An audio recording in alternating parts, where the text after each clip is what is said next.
Welcome to 5 Good Questions. I'm your host, Jake Taylor. Our guest today is Robert Murphy. Robert is an assistant research professor with the Free Market Institute at Texas Tech University. His books specialize in explaining economics to the layperson, and today we're going to be chatting about his book, The Primal Prescription. Anyone interested in healthcare, free market economics, or living a paleo lifestyle should definitely check out this interview. Let's ask Robert 5 good questions. Welcome back to the show, everybody. My guest today is Robert Murphy, author of The Primal Prescription. Hey, Robert, thanks so much for taking the time to chat with us today. Thanks for having me, Jake. Well, it was a pleasure to come on shows like this. Thanks. So I have to admit that this is kind of a crashing of my worlds together. In roughly 2007 timeframe, I had found out about this paleo diet, and basically all it is trying to be true to your hunter-gatherer roots in your lifestyle. And then also around that same time, I discovered Austrian economics, which also to me just seemed like patently obvious, that it was like just hit me over the head like, yes, this makes perfect sense. So the two to find both of those things kind of combined into one book was really interesting for me. Well, yeah, glad you bring that up. And I don't think it's a coincidence just that those two elements happen to be together in the minds of a lot of people, because I've had plenty of readers of the book contact me and say, wow, Bob, I followed you in terms of your economics. And then over here in the corner, I was into paleo and primal, and I didn't realize there was a connection. So your book really, was a pleasant surprise. But I think if you think about it, in both camps, you have people who, like you say, are using what seems to be common sense, and yet they're considered to be on the fringe by the mainstream, in terms of economics. You have the Harvard Federal Reserve type orthodoxy of Keynesian economics. Yeah. And then same thing too with, a lot of people recoil against, oh yeah, you health nuts. And you think there's a big conspiracy with an established, FDA food pyramid and all this other stuff. And, we can, I'm sure as the interview goes on, we'll talk about the specifics, but it is a person who, likes to do their own research. And then, like you say, is guided by common sense, because clearly something is screwed up in the way our financial sector and economy are being regulated, and clearly something's screwed up with the healthcare and diet sectors of our life. So I don't think it's a surprise. Yeah, no, I think it's a willingness to kind of challenge the status quo and think for yourself, like you said. So, question number one. Everybody has a pretty obvious sense that the healthcare industry right now is a mess. I mean, the costs we pay more than any other country. Our level of service is not really much better. Obviously this is a really big story with a lot of moving parts that has taken a really long time to evolve to where we are now. But can you give us a little bit of history on this, and how do we get ourselves into this mess? Well, sure. So yes, as you say, there's lots of different things, and obviously I don't want to overwhelm your viewers with all kinds of details. I just want to give them the big picture. Yeah. So the basic thesis that my co-author Doug McGuff and I say in the book is that government intervention, especially from the federal level, that just makes things worse. And over time, what's happened is they just would keep intervening in one way, thinking, oh, we're going to fix something. It would end up either making that particular problem worse, or it would cause these other seemingly unrelated problems to all of a sudden sprout up. And then people would get dissatisfied with that and then look to Washington and say, we need help with this. And they'd come in and then do something new to try to undo the effects of the last thing they did. And that just keeps accumulating over time and time. So that's one of the big picture. In terms of the specifics of what is it about healthcare, well, there have been lots of medical advances and technological breakthroughs. So clearly, especially if you have some certain types of illnesses, you would rather be treated today than 100 years ago. I mean, there's no doubt about that. But I think what people realize is something as perverse is just the explosion in cost, that you can go to the hospital and then get the bill and see how much you're being charged for things. For one thing, you can't even on the front end know what your bill's going to be. There was this famous experiment this woman did working for public radio, and she was going to have a baby and called around to like all the local hospitals just to say, if I have a normal birth, blah, blah, blah, give me a ballpark. What's that going to cost me? And they wouldn't even quote her a price. So you see, that normal incentives where consumers, shop around, and that keeps costs down and keeps providers honest and, forces of competition. That is largely absent from health and care because you have this insurance. It's either the government or big insurance companies that are ultimately paying for it, and you, as the customer, are not really in charge of your own health care. You're just a cog in the machine. You're like a nuisance because you're not the one paying the bills in most cases. So that's kind of what we think part of what's wrong. And I'll stop and let you take the direction you want in the interview, because there's obviously I could spend hours on any of that stuff. Yeah, and I've often wondered if sometimes it's worse to be just sort of halfway in to a free market, and I'm putting that in a pretty big air quotes. But to this sort of like piecemeal, where it's like you don't really let the market have a chance to solve some of this calculus of matching up buyers and sellers and determining a price at which makes sense. And then, well, go ahead. Yeah. Well, yeah. Let me just, in case some of your viewers are, we haven't sold them yet. Let me just make sure they see it's, because some people think, oh yeah, don't get me wrong, the market, competition, whatever, laissez-faire, that works when it comes to buying TVs at Best Buy or something like that, but not something as important as healthcare. But there's plenty of areas where we see that logic work. So LASIK eye surgery, that's largely not covered by insurance. That's usually just out of pocket, or at least it was historically. Yeah. And people, what is it now? They just go to the mall and go get that done. And the price keeps coming down, just like with computers and things like that, like certain areas where there's a lot of innovation and the product just keeps getting better and the price either literally comes down or, treads water. And since the product's getting so much better, you're actually getting more money for your value, or more value for your money, I should say. Yeah. But it's in healthcare. So certain pockets, or we have a chart in the book there where we're showing a hip replacement, and if you bring your dog in to get a hip replacement, the price is very cheap. Whereas, you bring humans in, so it's just showing you, it's not that providing medical service per se is something that markets can't handle. It's very particular kinds. And to the extent that you're shielded from that, if it's things that are like, cosmetic surgery, that's clearly not a medical issue and you're paying out of pocket, that is a very, you don't wait for hours and hours in the waiting room. You know what I mean? It's a business. They treat you like a paying customer. And that does eliminate a lot of the headaches we associate with medicine nowadays. And if you just could go in real quick on how did we end up, obviously 150 years ago, the doctor would come to your house and visit you, and you would trade him a pig, or you would give him, money, or however it was. But there was some competition there, at least. Like, he had to compete with other doctors. How did we get to so divorced from actually paying our own bills? And maybe is it, just to cue it up a little bit for you, the confusion between medical service and medical insurance? Sure. Right. So that's a great point. That's a lot of people nowadays are using healthcare and health insurance as interchangeable terms, but those are distinct things. And that's part of and it's not just, I'm not just being anal about terminology, but I think that's part of what happened. Is people began to confuse, the actual service you're getting of healthcare, and then having insurance. And so, we think about with your car, why do you have car insurance? It's in case you get into a bad accident and you have this huge loss that you're not prepared financially to deal with. But you wouldn't, people don't go and get their oil change and then like have their insurance company pay for that. That's just a routine maintenance. But yet that's kind of what we're doing with healthcare.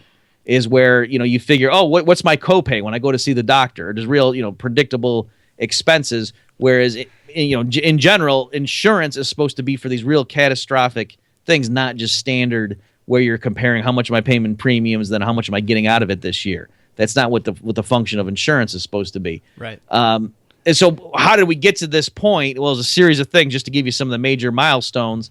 You're right. In the Depression, the 30s, there was a lot of payment in kind, where doctors would just make house calls and the people would pay with animals and chickens, things like that, eggs. And so that you can imagine that wasn't a very reliable system. The doctors would have preferred a more standardized form of payment. So that was partly the drive for insurance, and Blue Cross and Blue Shield came in at that time frame. And so in the beginning it was seen as, oh, this is a way for people who are destitute, if they had insurance then that will cover it, and so on. And then it was the price and wage controls of World War II also had play a part in the story, because now employers, it was illegal to raise wage rates to bid, competent employees away from other firms.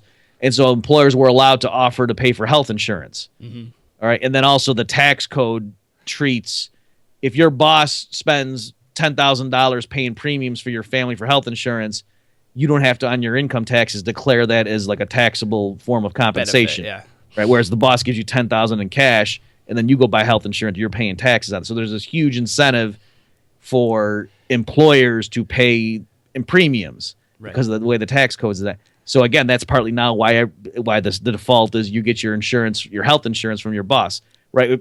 When people lose their job, they weren't like, oh my gosh, what am I going to do now about my homeowner's fire insurance policy? Right. That would sound weird because your boss doesn't provide that, but yet your employer has, for a lot of people, provided health insurance. So that's, again, part of it. And then obviously the latest thing. Well, let me mention one other thing because everyone thinks of the Affordable Care Act, and we have a huge component of the book on that.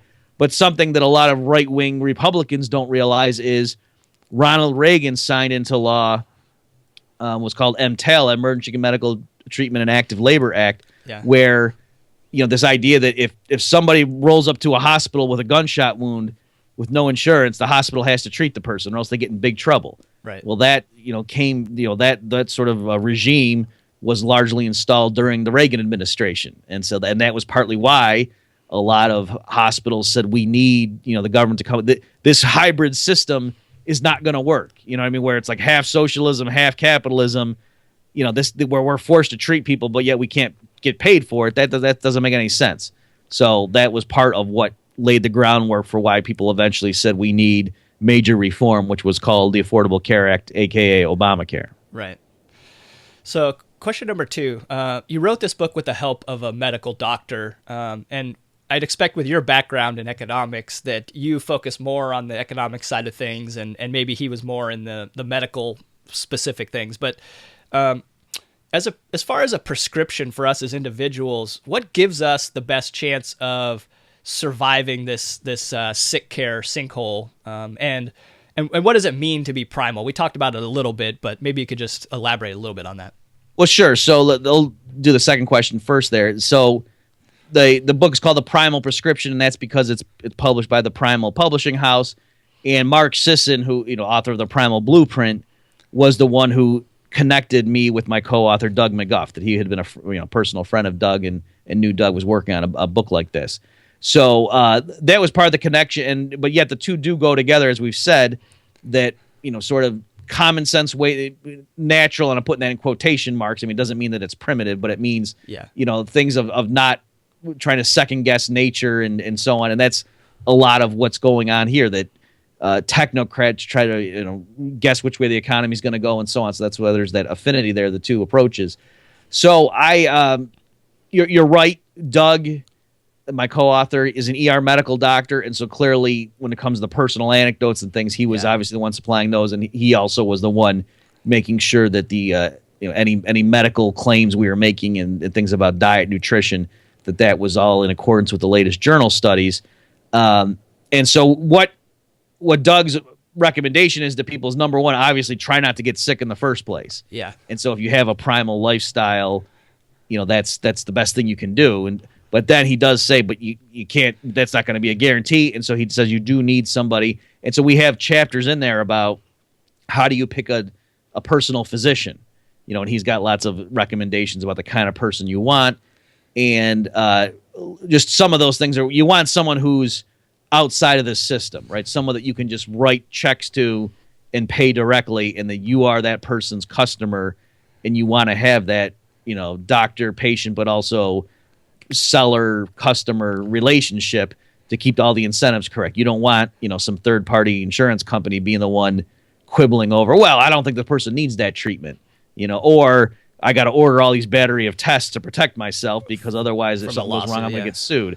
Right. So it cuts both ways. So that's one thing. We have a whole chapter in there about if there's elective procedures you're considering, how do you do this? So we're not in the book telling people, do you need a mammogram? Yes or no. Rather, we're giving women strategies to say, here's the kind of framework you would use to analyze that. So we make sure people realize there is a danger of over testing. Right. Yeah. So some people would think, everyone should get a mammogram. So, well, what, should everyone get a mammogram every month? That would clearly be, ridiculous. And so so anyway, we just try to use logic and the statistics and so on, the latest research to give people a framework for knowing, do I undergo this particular elective procedure? How do I learn more about it? Things like that. Yeah, and I think that's like one of the biggest key takeaways is that, at the end of the day, you're responsible for your health, and no one else really is going to care as much as you do. So you have to be a active participant in every decision that happens here, and you need to keep yourself informed, and you can't just plug into the system and expect it to take care of you.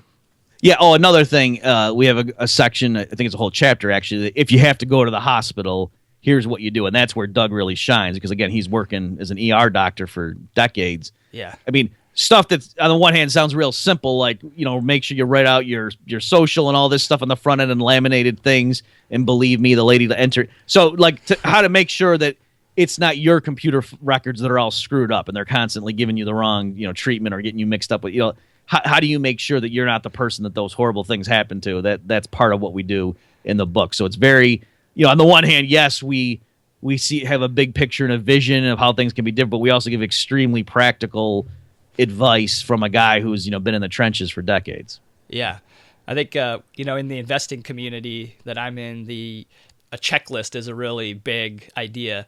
And having your own checklists and making sure that the doctors are following their checklists can give yourself a huge advantage if you do end up in that situation.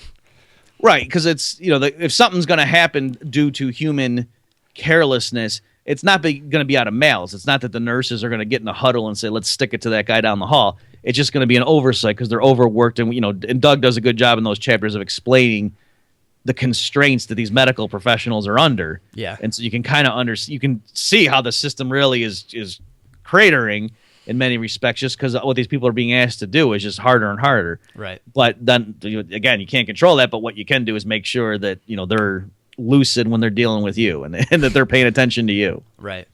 So question number 3, based on this sort of historical arc that we've been going through in the medical industry, with the most recent kind of data point, the Affordable Care Act, where do you see the likely future of the medical and healthcare industry heading? Well, I think we're already seeing signs of it. I think there was I don't remember the exact numbers now off the top of my head, but of the Obamacare co-ops that had been founded, more than half of them have already gone belly up. Yeah. And there's some major health insurers who are looking to get out. Yeah, looking to get out and saying we're not even sure if they're not advertising their Obamacare plans, but they're saying maybe we might even offer them after this next upcoming year.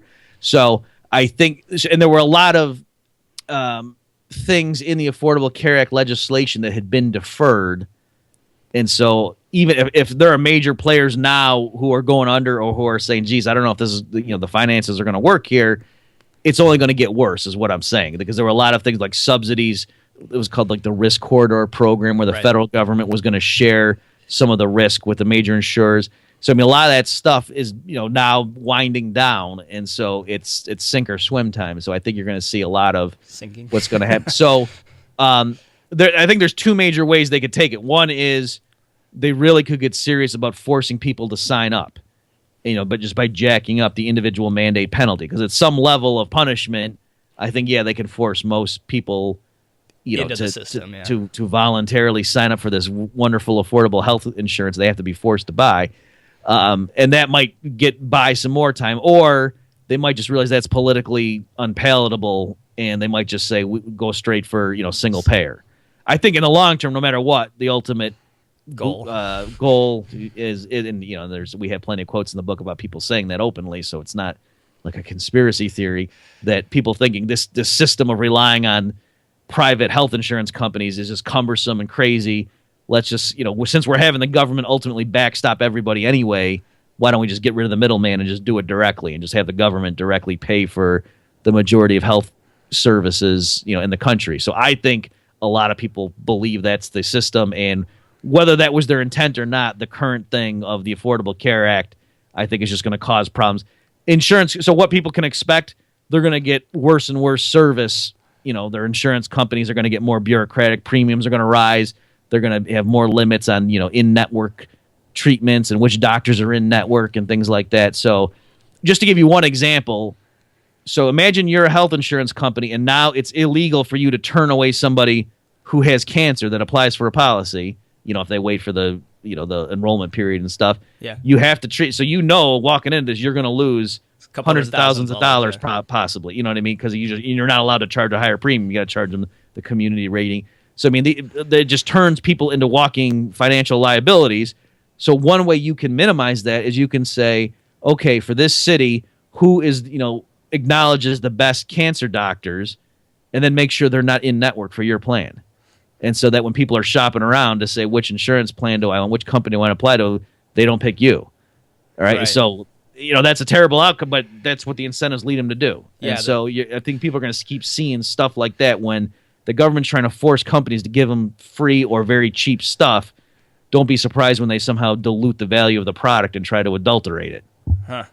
Yeah, that's kind of a scary development there. I mean, that you'd really kind of be discriminated out by what they're offering. Right, because they clearly don't want you as a customer.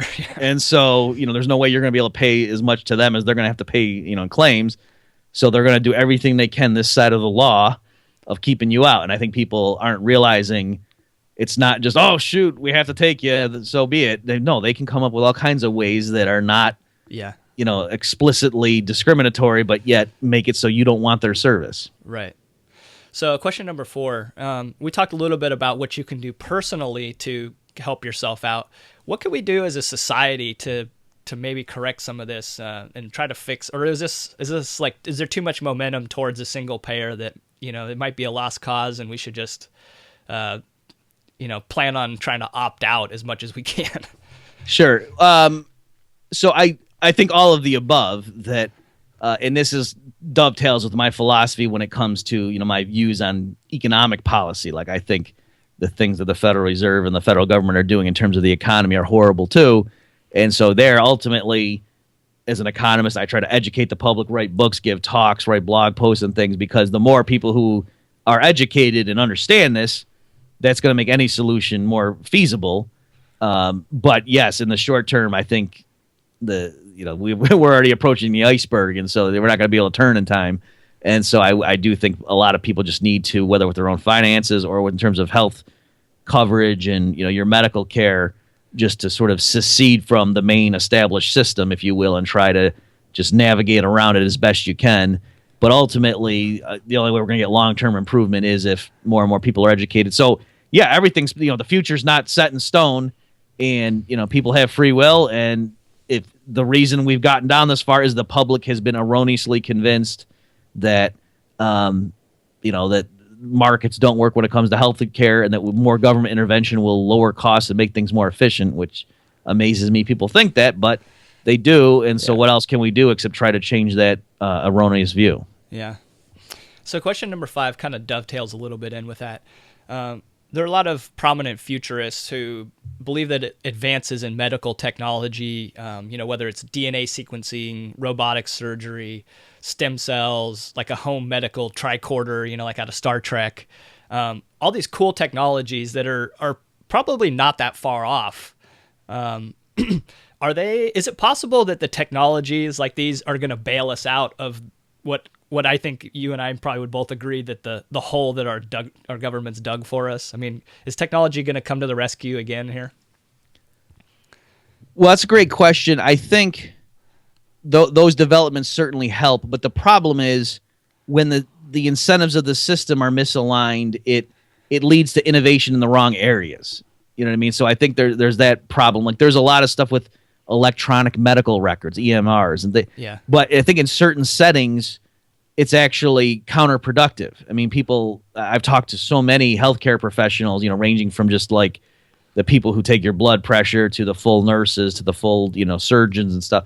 And they just complain about that stuff. I'm trying to talk to the patient, instead I got to turn over and type in something, or I have to record and we got to hire someone whose sole job is just to enter everything into the computer. Right. And saying things like, well, what if, saying the old, like Doug even has a section in our book about this, where in the old days they'd have like the priorities up on the dry erase board, of who's in this thing, who are we prepping for surgery, this, that, and now it's all on computer. He said if the power goes out, that's pretty catastrophic right now because everything's through the, whereas the old system that wasn't, that wasn't going to really cripple us once we got the generator back on. So there's things like that where there are certain innovations, but if it's not secure. So for example, getting everyone to have common, a computerized medical records that follow you from real portable. Yeah. If that works, it's great.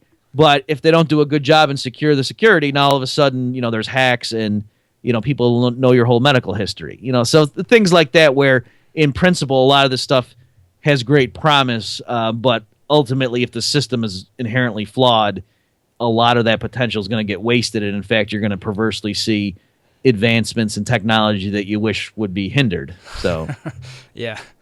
So, one of the questions we always ask, our bonus question about a book recommendation, and this is typically something that you think is either kind of underrated or has just hasn't gotten the due that it probably deserves. So what do you have for us today? I would recommend people check out Economics in One Lesson by Henry Hazlitt. And for me, that's I think if you're just going to read one economics book, every adult should read that. It just teaches the basic. It teaches you how to think through, because he's saying economics in one lesson. What's the one lesson? He's saying to think through the full consequences of government actions. Yeah. So not just the immediate and obvious, but to think through. And so with so many issues, unfortunately, the public just thinks like, oh, as long as some new legislation has a nice sounding title and the people behind it mean well, and the very first impact of that is something I like, yep, that's all I really care about. I'm for that. When you realize, well, wait a minute, you should think, are there going to be any unintended consequences that flow from that? And just to be able to trace that out. And so Hazlitt in this book, in real short, snappy chapters, talks about tariffs, talks about inflation, things like that, minimum wage legislation, where, why wouldn't you just pass a law saying workers should get paid more for bussing tables in a restaurant? Yeah, why not? And yep. Then because then maybe they can't get hired as easily. So just to know what those trade-offs are, to be able to more competently evaluate promises that the politicians make to us. Yeah, no, I'm glad that you brought that one up, because I've, this is probably the almost 50th interview that I've done, and I've been hoping someone would make that recommendation now for for quite a while, because I think it's such a fantastic book for helping you to realize you have to look at all of the consequences, not just the ones that are the most beneficial to you as a party.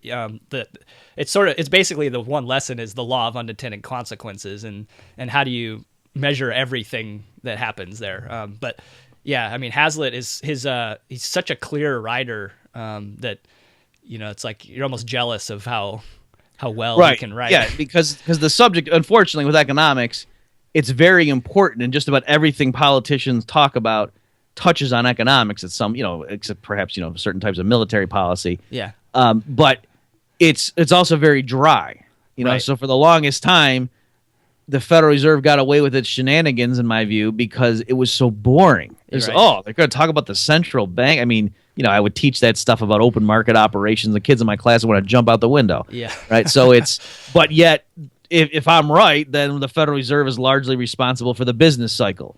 And for, the inflation of the 70s was clearly the fault of the Federal Reserve printing too many dollars once they went off the gold standard. So, right. I mean, this stuff is really important, but yet it's tough to find someone. That's why Hazlitt is so valuable, because he's a crisp writer and he can make it, write it in a way that you're willing to sit there and keep reading about it, whereas a lot of people, that's not something they normally want to read about.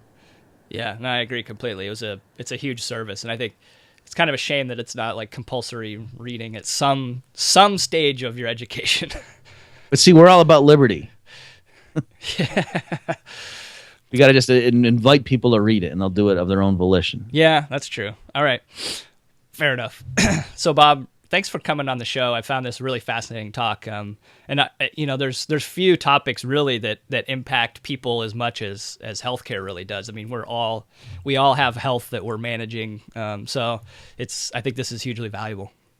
Well, thanks so much. Yeah, and that's what we realize, that people worry about their money and they worry about health insurance, and I guess they worry about relationships. So I'm certainly not going to have anything to say about the economics of dating, but when it comes to health insurance, yes, there was a huge economic element, and that's why in the Primal Prescription, we think we really hit both ends and told the story historically. Here's what happened, and then, here's what you can do to sort of have yourself and your family secede from the system that is not going to do well over the next 10, 20 years. Yeah, perfect.